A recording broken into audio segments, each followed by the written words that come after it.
Hi and welcome back to the Citizen channel. Have you been here before? Have you not been here before? Where have you been? Yes, well, you're here now. It doesn't matter. Please join me. We do everything Manchester City on here, City past, present, and forever. And we've got another edition of TikTok. Yes, and this is an ongoing feature, and we're up to minute 2. So we've got a long way to go. We've looked at minute 1, and now we're on to minute 2. And all it is, we're gonna look at a goal that City have scored in that minute, and this one actually crossed the line dead on 2 minutes, so could have been classed as 3 almost, but obviously everywhere seems to put it down as a second minute goal, so we'll go with that. Of course, we've scored many goals from the first minute.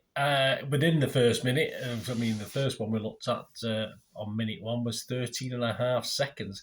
And yes, well, to that famous goal, 93-20, which would class as the 94th minute. So this is what the feature does. Just looks at certain goals. They don't have to be anything particularly memorable in the moment. It's not all 93-20s, of course. There will be a lot of memorable goals and significant goals.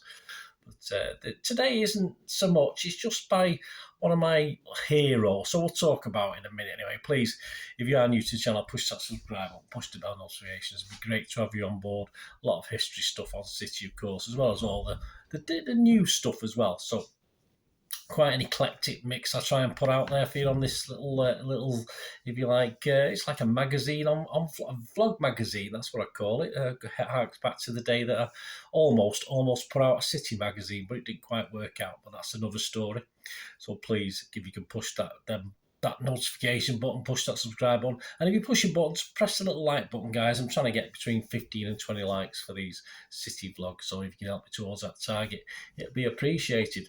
Yeah, so this second minute goal was scored on the 6th of November, so just after bonfire night, 2008, by one of my, well, it was both pre and post takeover heroes, Sean Wright-Phillips, of course, a legend with a lot of City fans. And this is another story as well, but the only City player ever in history. I've shook hands, I've patted them on the back, I've sort of touched them when I've been getting an autograph when I was a kid, lots of City players. But this guy, Shawnee Wright-Phillips, is the only actual City player I have actually held in my arms. There you go. As I said, that's another story. Right, so here we go. We returned for his second stint at City just the day after, the official takeover by the Abu Dhabi Giants, of course, and the season. It was the day before, sorry, not after, yes, the day before. He returned at the end of August, and the Abu Dhabi group took over officially on the 1st of September. Of course, the season has started, the 2008-2009 season, with Shinawatra at the helm. But by September the 1st, the ADUG United group, which I didn't like the name at the time, did we? But hey, that was only a minor quibble, wasn't it? Takeover had happened. Shawnee, of course, was a prodigal son. That was the City magazine at the times in the background there. Returning from Chelsea, where he'd done okay, but his 4 goals in 82 games for Chelsea looks a little bit pathetic, really, when you consider he equalled that 4-goal tally in his first 6 games for us when he returned. Once blue, always a blue. Was it a sky blue? Obviously, Chelsea are blue as well. We'd qualified that season again for the UEFA Cup, again through the fair play system. Of course, during 2008 and 9, we'd actually qualify through our own merit for once. But it was league placings, of course, that got us through the next time. But this was the second time we qualified through the Fair Play League. And it was a long trek because we had to play qualification games, and it started back on July the 17th. We'd go through 2 qualifying rounds, then a first round proper, where Shawnee Wright also scored, until eventually, after 6 games, we actually qualified to play for the group stages. So we got through to that, and they were weird because you sort of had 4 games against totally different teams, so you didn't play on a home and away basis. So all very weird from UEFA. Our first game in the group stages, and this is what we're talking about today, was a home tie with Steve McLaren's TWENTE ENSCHEDE. Yes, I was there at the TWENTE ENSCHEDE game back in the late 70s. So this took place on November the 6th. To say there was still a little bit of a buzz would be an understatement, of course, after the takeover, and hopes were high of a good run in the UEFA Cup. In the build-up to the game, of course, Marc Hughes was at the helm for City, and he was glad to get back to UEFA Cup action, which hadn't been a stroll by any means, but we'd managed to get through, and he was glad of the break because in league football we just literally suffered 2 defeats by 2-0 margins, both to Middlesbrough, followed by Bolton, and we did sit a disappointing 10th in the Barclays Premier League. I wonder what people like Alano and Joe and Robinho were thinking at the time. Probably thinking, what the hell am I doing here? But that's how it is. Away from the match, yes, Joe Hart had just penned a new 5-year deal that would keep him at City until at least 2013. Not the greatest crowds. We didn't have the greatest crowds at cup games at Main Road in theatre, actually. European nights, FA Cup, League Cup. It just never seemed to happen that much. And of course, this was typical when we were averaging a crowd, I think this season, around about 42,000. Only 21,000, I was there, only 21,247 turned up for this, with a total of 469 TWENTE ENSCHEDE fans as well. The lineup that night was Hart, Zabaleta, Richards, Dunn, Fernandez, Garrido, Ireland, Wright Phillips, Vassell, Robinho, Joe, and the subs, after coming back from a long time out, Benjani was one of the subs, Alano, and Schmeichel, who was unused, only a young man then. Ben Haim was unused, Anuhu was unused, Hammam was unused, and Evans was unused. Some great names, isn't it? I mean, it only seems 5 minutes ago, but this was, as I'm recording this, 15 years ago. Unbelievable. And what about the goal? This is what the whole thing is. I mean, obviously, this feature features other things around as well, but the goal itself, very early in the game. Yes, it was very early in the game. It was the 2nd minute. A lovely 1-2.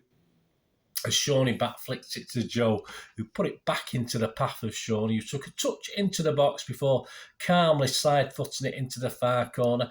And as I said, it literally, and if you watched it, is the goal. You can see the goals on YouTube. If you watch it back, it actually crossed the line exactly on 2 minutes. And of course, Shawnee did his usual celebrations.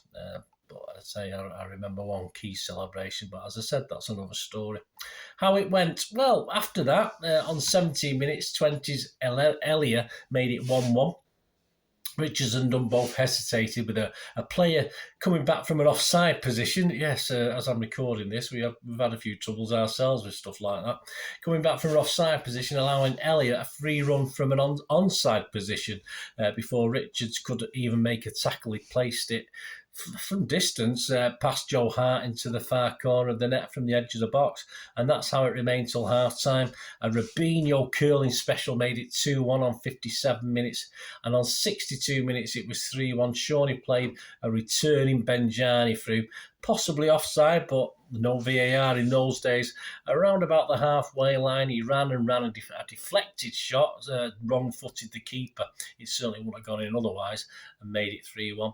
On 65 minutes, 20 were back in it as Vielhart headed in the corner from 6 yards. We've done arriving just a little bit too late to challenge, so you can see him rushing up, just didn't get there in time. We hung on and would make the quarter-finals that year, and for many of you who remember that, a two-legged game with Hamburg in the quarter-finals. We went out 4-3 on aggregate. That was a cracking game, and certainly one of the best early atmospheres at the Etihad as well, or Comms as it was then, or Eastlands. So there you go. The 2nd minute goal, as I said, not overly significant. It didn't lead us to win any trophies, etc., but a little bit special to me because it was made by one of my special heroes. So I thought I'd share that with you. Do you remember that, guys? Do you remember rattling around the old City of Manchester Stadium, less than half full with 21,000? It did happen a few times, and you do look back at those games.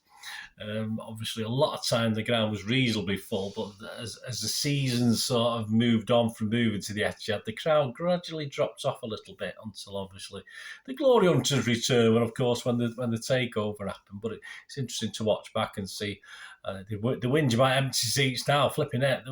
No mention of it in those days. I wonder why. Perhaps it because we were insignificant. I'm not too sure. Anyway, let me know any memories you've got of it and anything of that night or anything to do with City. It'd be great to hear from you.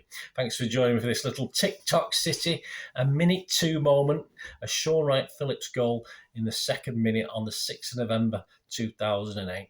Next up, yes, we'll find a minute 3 moment. Yeah, a 3-minute goal. Enough time to boil an egg, enough time to score a goal. So join me for that in the near future. Thanks for watching, guys. Please, until we meet again. Oh, that's one thing, don't I? Please stay safe, Blues.